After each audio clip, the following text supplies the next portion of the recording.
నమస్తే, welcome to our channel. ప్రముఖ ఆధ్యాత్మికవేత్త, ఆస్ట్రాలజర్ అనంత్ కుమార్ శర్మ గారు ఉన్నారు. వారితో మాట్లాడదాం. నమస్తే అండి. ఓం గం గణపతే నమః. రాబోయేది సంక్రాంతి. సంక్రాంతి అంటేనే అసలు చెప్పనవసరం లేదు, చాలా ఆనందంగా జరుపుకుంటాం ఆ పండుగని. 3 రోజులు ఎక్కడెక్కడ ఊర్లలో ఉన్న వాళ్ళు కూడా వాళ్ళ ఊర్లు, వాళ్ళ పల్లెటూర్లు చేరుతారు. పల్లెటూరులో చాలా చక్కగా జరుగుతుంది. అసలు సంక్రాంతి పండుగ వైభవం అంటే మీ మాటల్లో ఏం చెప్తారు? సంక్రాంతి వైభవం అంటే తల్లి పల్లెటూళ్ళే ఇంపార్టెంట్. అవునండి. పల్లెటూళ్ళకున్న అందం భోగి నుంచి ముక్కనుము దాకా అసలు ఆ కళకళలాడతాయి. వాకట్లో ముగ్గులు, సరదా, మధ్యలో గోదాదేవి కళ్యాణం, మధ్యలో గోదాదేవి కళ్యాణం చేస్తారు సంక్రాంతి నాడు. అసలు ఈ సంక్రాంతి పండగ విశేషం ఏమిటయ్యా అంటే భూదారులకు లాభం, భూమిని నమ్ముకున్న వాళ్ళకి లాభం. ఎలాగంటే సంక్రాంతి నాడు ఇప్పటిదాకా పండించిన ధాన్యం పంటలు పోగులు వేసి చక్కగా అక్కడ రాసులుగా పోసి ఆ అమ్మవారిని పూజించుకుని అక్కడ పొంగలి వండి ఆ పొలాల గట్లు మీదే ఆ ధాన్యం కుప్పల దగ్గర చక్కగా రైతులందరూ అమ్మవారిని పెట్టుకుని అక్కడ పూజ చేసుకుని పొంగలు అక్కడే వండుకు తిని ఇళ్ళకి వచ్చి, ఇక పోతే సంక్రాంతి విశేషాలు చెప్పాలంటే అన్ని పండగల్లోకి విశేషమైన పండగ ఏమిటయ్యి అంటే సంక్రాంతి. సంక్రాంతి తర్వాత ముఖ్యమైన పండగ ఉగాది పండగ.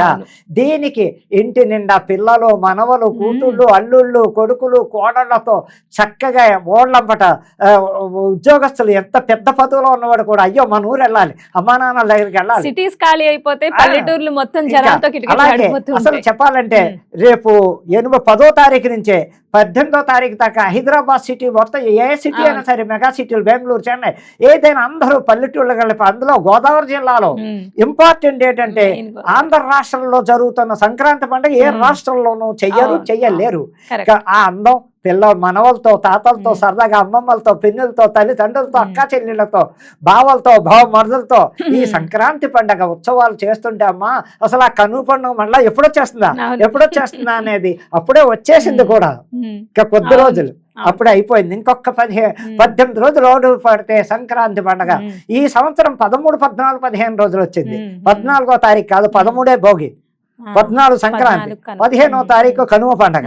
అమ్మా 3 రోజులు, ఆ 3 రోజులు కూడా ఎంతో పవిత్రంగా అసలు ఇల్లు చూడలేము. ప్రతి ఇల్లు కలకల్లాడిపోతుంది రంగవల్లితో. ఇంకా పోతే గొబ్బెమ్మలు ఇళ్లలో, వాకట్లో ఈ ధనుర్మాసం అంతా సంక్రాంతి వెళ్ళేంత పర్యంతం కనుబండ లాస్ట్ దాకా ఆ వాకల్లో పెద్ద పిండి వంటలు ఇంకా అడగద్దు, ఇంట్లోనే చేసుకుంటారు. ఎవరు కొంటారు ఇంట్లో, చక్కగా ఇంట్లో రకరకాల పిండి వంటలు, కజ్జికాయలని, చక్కగా స్వీట్లు, లడ్డు ఉండాలని, సున్ను ఉండాలని, మిక్చర్లని, జంతికలని, అరిసెలని ప్రతిదీ వంట పొయ్యిల దగ్గర వారం ముందు నుంచే గోదావరి జిల్లాలుగా అల్లులుగా వెళ్ళాలి కోసం వెళ్ళాలి వీళ్ళు తినడానికి.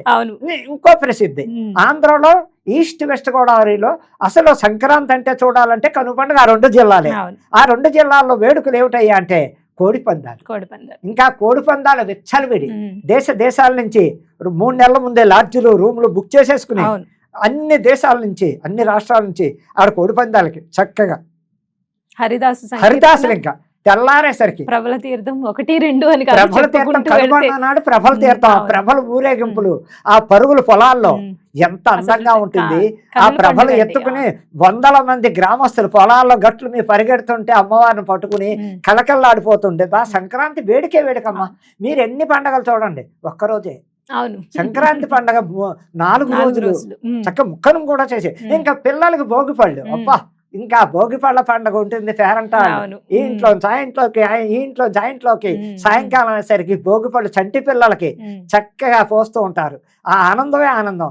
ఆ భోగి మంటలు, ఇంకా భోగి మంటలు కలకల్లాడిపోతాయి. తెల్లవారుజాము 4 గంటకే బ్రహ్మ ముహూర్తంలో భోగి మంటలు వేస్తారు. భోగి పిడకలు, ఇంకా భోగి పిడకలు నెల్లాడు ముందు నుంచి వేసి తయారు చేసుకునే దండలు, పెద్ద పెద్ద దండ పోటీగా తయారు చేసుకుని ఆ భోగి మంటలో తలస్నానం ఉదయమే చెయ్యాలి బ్రహ్మ ముహూర్తంలో.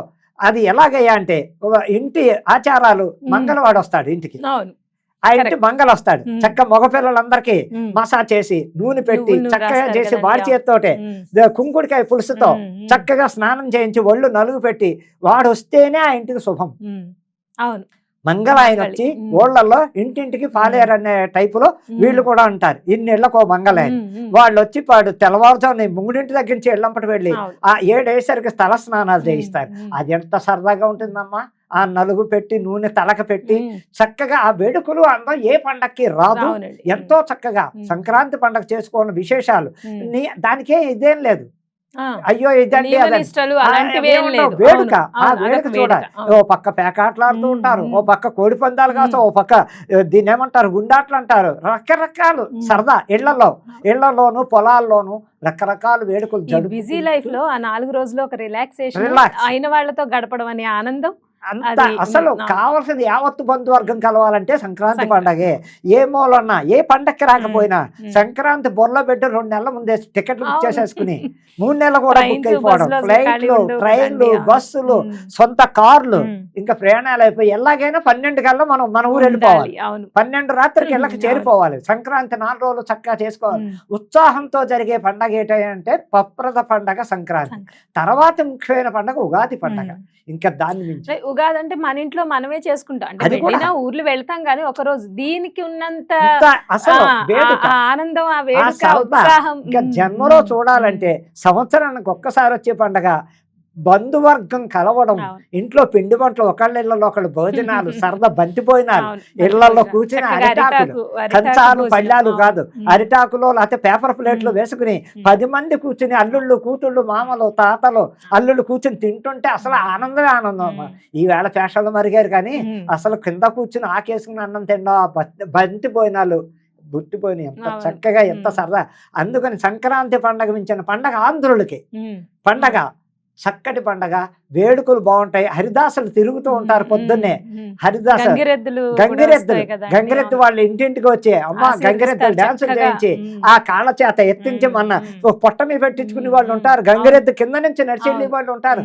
చక్కగా హరిదాసులు పాటలు పాడుతూ రామకీర్తనలు చేస్తూ రకరకాల కీర్తనలతో ఆ వీణ వాయించుకుంటూ పైన అది పెట్టుకుని చక్కటిది ఆ పంచపాత్రంలో అది పెట్టుకుని చక్కగా వాళ్ళు గుమ్మాలంపడి వచ్చి ఆ బియ్యాలు పోస్తుంటే ఉన్న అందం, ఆ సరదా. ఆ ధనుర్మాసం అంతా హరిదాసులు తిరుగుతారు. ఒకరోజే కాదు, ధనుర్మాసం మొత్తం ఊళ్ళల్లో హరిదాసులు ఆ పాటలు పాడుతూ సాయంకాలం పొద్దున కూడా చేస్తే ఆ కళ అందం రాదమ్మా. సంక్రాంతి స్పెషల్ అంటే మొట్టమొదటిది అదే మనకి ఆనందమైన పండగ. నిజంగానే సంక్రాంతి అంటేనే గోదావరి జిల్లాల్లోనే చూడాలి. అందున ప్రేమతో కూడిన వెటకారం కూడా మనం వాళ్ళలో గమనించగా ఉంటుంది. పిండి వంటలు, సరదాలు, తోటికోడాళ్ళు, చాలా సరదా ఆనందం. సంవత్సరాన్ని మొత్తం ఏ నెల ఎప్పుడు ఏ పండక్కి రాదు, అది మాత్రం నిజం.